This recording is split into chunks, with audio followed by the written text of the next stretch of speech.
La pulsion de mort, c'est au-delà du principe de plaisir, c'est-à-dire en 1919, et même 1919-1920, et Freud amène quelque chose qui est en une révolution, parce que jusqu'à cette époque, les analystes fonctionnaient avec ce qu'on appelle le principe de plaisir.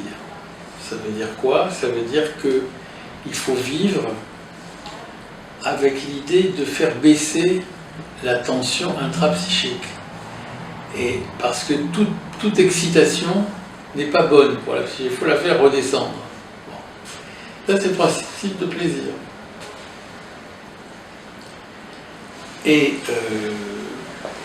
à un moment donné, il y a cette nouvelle façon de comprendre la psyché. Ça n'annule pas d'ailleurs le principe de plaisir. Mais il y a une nouvelle façon de comprendre la psyché, c'est que il y a une contrainte de répétition. Freud constate qu'il y a une contrainte, et il n'a pas dit pulsion, il a dit contrainte de répétition. C'est très important de distinguer les deux.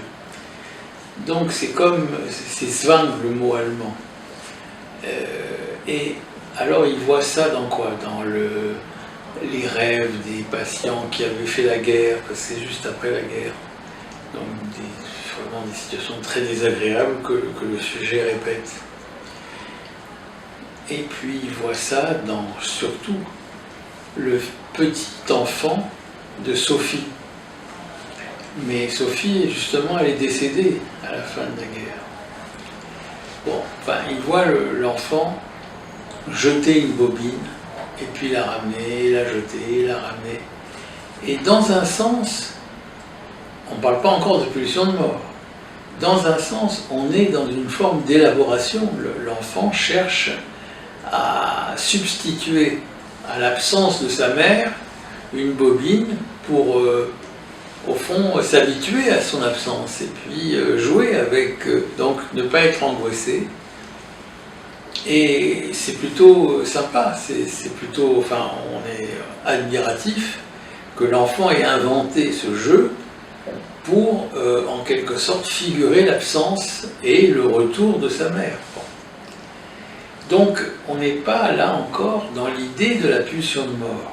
Et pourtant, Freud va aller plus loin très peu de temps après, avoir constaté ce jeu, et alors qu'au début, il est plutôt dans l'idée d'une élaboration, donc d'une recherche, il va parler de la pulsion de mort, ce qui est plutôt, disons que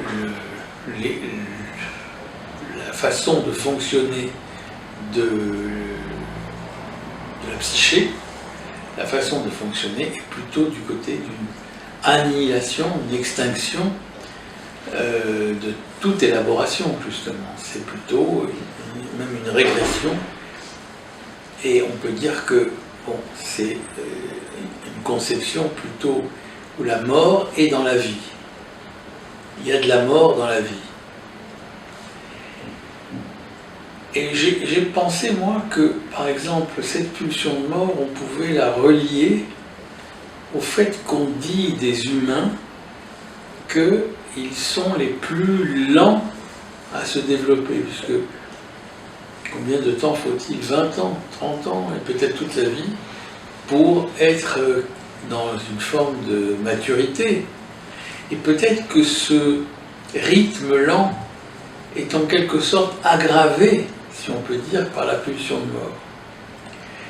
Alors, dans quelles circonstances cliniques elle se manifeste vraiment avec beaucoup de bruit?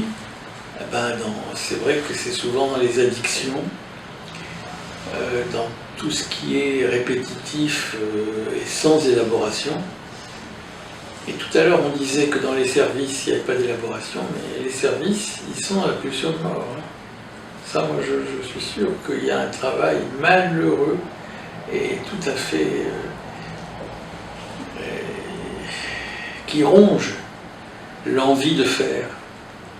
Pas à cause des protocoles, à cause, disons, de quelque chose qui ne laisse pas les soignants inventer leur travail.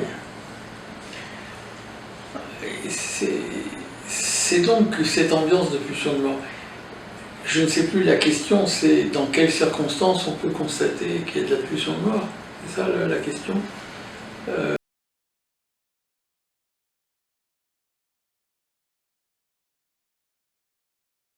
Je dirais par le fait qu'elle peut entraver et empêcher le travail de remémoration, le travail d'association d'idées,